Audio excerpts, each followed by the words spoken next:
Bien, parte final, jovencitos y amigos de YouTube, parte final, la finalísima de este video. Vamos a ver entonces cómo es que podemos generar una fuerza, cómo es que podemos generar este FC a través de las variables MWR. ¿Qué quiere decir?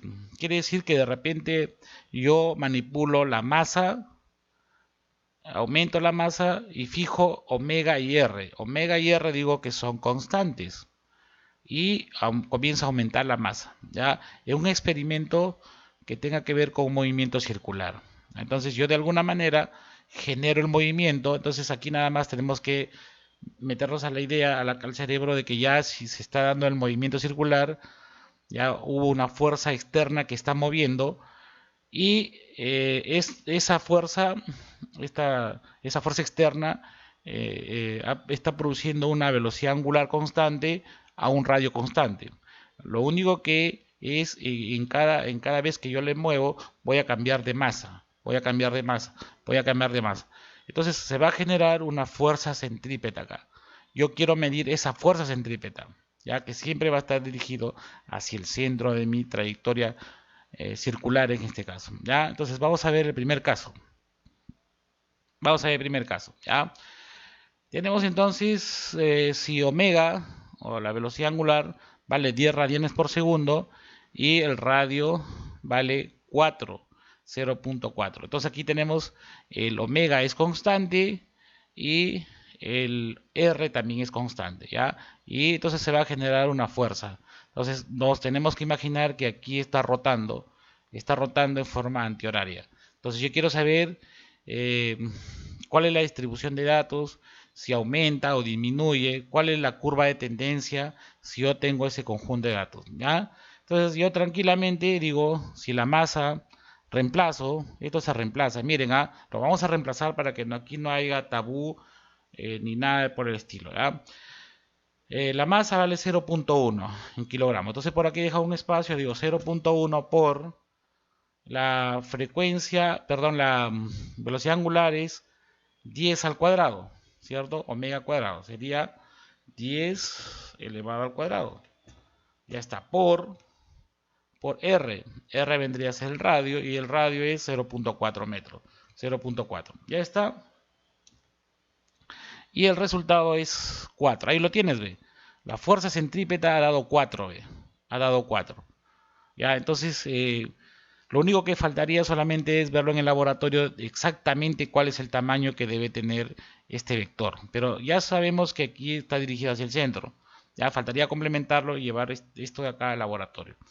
El siguiente sería lo mismo, pero la masa sería 0.2. Entonces aquí le pones 0.2. 0.2 y te sale 8. Ya está, ve.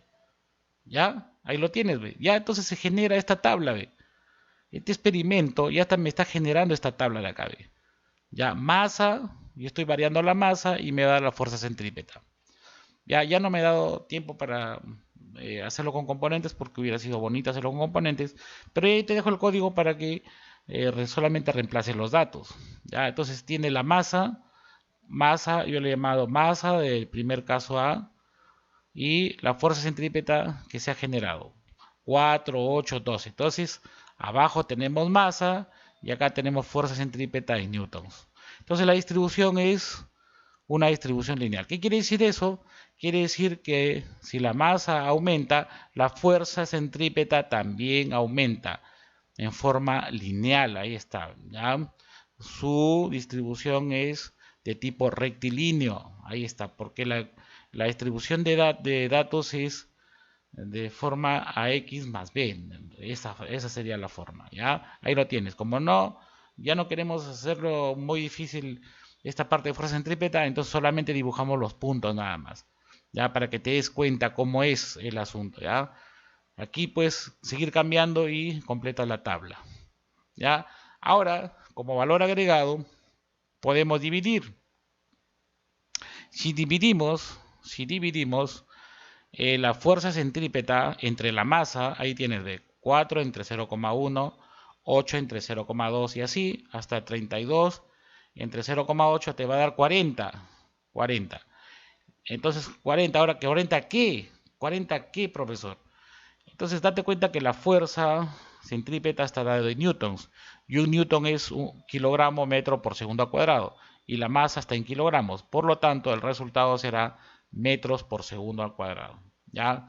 Esas serían las asignaciones que se le da a la división de Fc sobre m. Bien, y finalmente el último caso. Vamos a ver el último caso. Bien, pasemos a desplegar. ¿Ya? Ahí está el último caso. Ya está, entonces ahora nuevamente el experimento de la partícula se está moviendo en forma antihoraria, mantenemos constante m, es 0,5 kilogramos, y r también se mantiene a 0,4. Ahora, ¿qué va a variar? Es la velocidad angular en la que vamos a variar. Entonces, igualmente trabajamos en esta zona y hacemos el reemplazo de nuestra ecuación. ¿Ya? Es masa 0,5 multiplicado por omega al cuadrado. Sería 1 al cuadrado. 1 al cuadrado por, esta sería 1 al cuadrado, ya por R, que vendría a ser el radio, 0,4. ¿Ya? Ahí está. Le sacamos el resultado y nos sale 0,2. Entonces, para un radián por segundo, la fuerza centrípeta es 0,2. Ahora, cambiamos nuevamente. Si la velocidad angular ahora es 2, cambias ahí, le das al más enter y te va a salir 0,8. Ahí está, ¿ves? 0,8. Y va rellenando la tabla. Recuerda, no hubiera sido esto posible si no hubiéramos hecho el análisis y no hubiéramos aceptado científicamente que la fuerza centrípeta está dirigida hacia el centro de la circunferencia. Pero todo de dónde salió, todo salió del análisis que se ha hecho, o sea, del movimiento curvilíneo, ¿ya? De ahí ha salido todo, del movimiento curvilíneo. O sea, hay dos enfoques acá, dos enfoques que tienes que entender, ¿ya? Uno es el análisis a través del vector r, x y z en función del tiempo. Y otro es aprovechar ese espacio que deja la partícula, ese recorrido que deja la partícula, hacerlo en función del tiempo. ¿Ya? Entonces, ya, ahí tienen los dos enfoques. Sería muy interesante hacer otro video y hacerlo en paralelo los dos y llegar al mismo resultado. ¿Ya? Bien, ahora sí, continuamos. ¿Ya? Entonces, reemplazas entonces 0,5 por 2. Ya está. El siguiente sería por 3, ¿cierto? Acá pones 3 al enter y te sale 1,8. Ahí está 1,8. ¿Ya? Entonces, hemos supuesto que esto ya está dado a través de un simulador. O sea, ya estamos asumiendo que este es el experimento, ¿ya? Que se está moviendo en forma antihoraria. Y que la fuerza centrífuga está siendo medido por un dinamómetro, ¿ya? Y ahí lo tienes, los datos, ¿ya? Bien, ahora, ¿cuál es la distribución que tenemos? Ya tú completas hasta el último dato sería 8, si gustas acá le pones 8 y te sale 12,8, ¿ya? Entonces queremos ver qué tipo de distribución es. Entonces grafico FC, fuerza centrípeta, versus, versus velocidad angular. Entonces, date cuenta que ya no es una lineal, ya no es una exponencial, sino es una semiparabólica. O es una semiparabólica, ahí lo tienes. ¿Ve? ¿Por qué? Porque es omega al cuadrado. Ya, entonces ya no es como está acá. Aquí tranquilamente tú puedes decir, bueno, aquí lo que me da la distribución es una recta, porque clarísimo está una recta. Y aquí ya no es una recta, sino es una semiparábola. ¿Ya? Matemáticamente ahí está FCMW cuadrado por R, siempre y cuando M y R se mantengan constantes. Eso es lo que te dice la teoría. Pero sin embargo, con tus datos estás comprobando que efectivamente así es. ¿Ya? Bien, y como valor agregado, calculamos nosotros la fuerza centrípeta dividida entre omega cuadrado. Sería 0,2 entre 1 al cuadrado, 0,8 entre 2 al cuadrado y te va a salir 0,2, 0,2, 0,2. Pero como estamos en el curso de física, entonces hay que agregarle las unidades. FC se mide kilogramos metros por segundo cuadrado, que es la definición de Newton, y omega al cuadrado es radianes cuadrados, bueno, acá podría ser radianes cuadrados por segundo al cuadrado. Simplificamos segundo al cuadrado y me va a dar kilogramos por metro. ¿Ya? Y sistema radian significa que solamente estamos trabajando en el sistema radianes. No estamos trabajando en el sistema sexagesimal ni centesimal. ¿Ya? Por lo tanto, la interpretación física solamente es kilogramos por metro. Bien, ahora sí espero que te haya servido estos dos videos, una con la explicación del nacimiento de de la ecuación de la fuerza centrípeta a través del cálculo vectorial como herramienta matemática para la física y utilizando simplemente una ecuación simple y comprobándolo a través de estos datos. ¿Ya?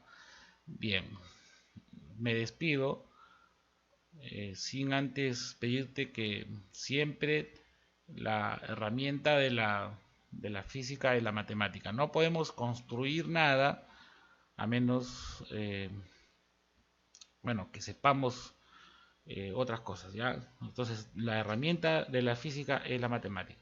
Por eso es que es necesario siempre explicar a través de la herramienta matemática. En este caso no hemos utilizado la geometría diferencial, ni hemos utilizado geometría descriptiva, ni nada de esas cosas. Estamos utilizando directamente el cálculo vectorial. Bien, jóvenes y queridos usuarios, nos vemos hasta el próximo video. Bye bye.